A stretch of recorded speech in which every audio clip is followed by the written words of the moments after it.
عليكم ورحمة الله وبركاته. النهاردة ان شاء الله هنعمل شوية قراقيش كده، انما ايه تحفة، قراقيش سادة. هنقول بسم الله. معانا معلقة كبيرة سكر، عليها معلقة كبيرة خميرة، عليها الرحيم ربع كوباية من المية الدافية. هنقلبهم كده مع بعض وهنغطيهم ونسيبهم تتفاعل الخميرة بتاعتنا على بال ما نجهز معانا بقية الحاجة.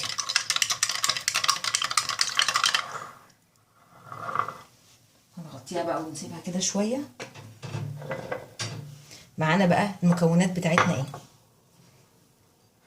دي كوبايه من السمنه، الكوبايه دي عيارها 250 مللي من السوائل، وربع كوبايه من الزيت عليها معلقه كمان، يعني ربع كوبايه زيت عليها معلقه زيت كمان.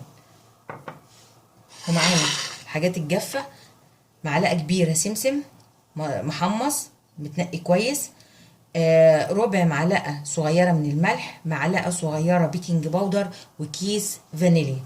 ومعانا دي مقادير الكيلو الدقيق. معانا ده كيلو الدقيق. نقول بسم الله. هنخلط معانا الحاجه دي كده بسم الله الرحمن الرحيم كده. بعد كده هنضيف عليهم كوبايه السمنه وربع كوبايه زيت، اللي زياده بمعلقه زيت كمان فوق الربع كوبايه اهي، باينه خالص اهي فوق الايد اهي، فوق الايد بتاعت الكوبايه اهي.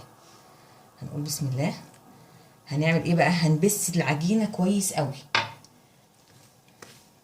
الاول هنخلطهم كده، بعد كده هنبسهم. انا عايزه الدقيق يتشرب كل الماده الدهنيه دي بتاعتي كده. هنبسها بالشكل ده كده لحد ما الدقيق يتشرب معايا الماده الدهنيه، وبعد كده هنبدا نعجنها. هنبس الاول وبعد كده هوريكم العجينه ازاي. شايفين بقت مفروله زي الرمل ازاي اهي؟ انا عايزاها تبقى كده اتشربت كده كل الماده الدهنيه بتاعتي. هنقول بسم الله. دي الخميره بتاعتي اتفعلت وبقت جميله اهي. هنضيفها وهنضيف الميه وهنعجنها. العجينه بتاعتي اهي بعد ما اتعجنت هغطيها واسيبها تستريح عشان لما اجي اشكلها تبقى سهله معايا. هسيبها تلت ساعه، بعد كده هبدا اشكلها. العجينه بتاعتي خلاص ارتاحت. هنقول بسم الله. هنبدا نشكلها. تشكيلها سهل قوي. الصينيه بتاعتي مش مدهونه حاجه. افردها كده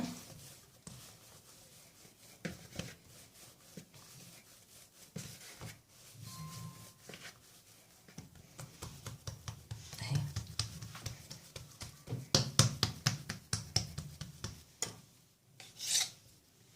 بسم الله. هتحط الصباعين كده بتقطعي عليهم عشان تحاول ان هما يطلعوا مقاس واحد، يبقى شكلها كده متناسق وحلو بالشكل ده كده.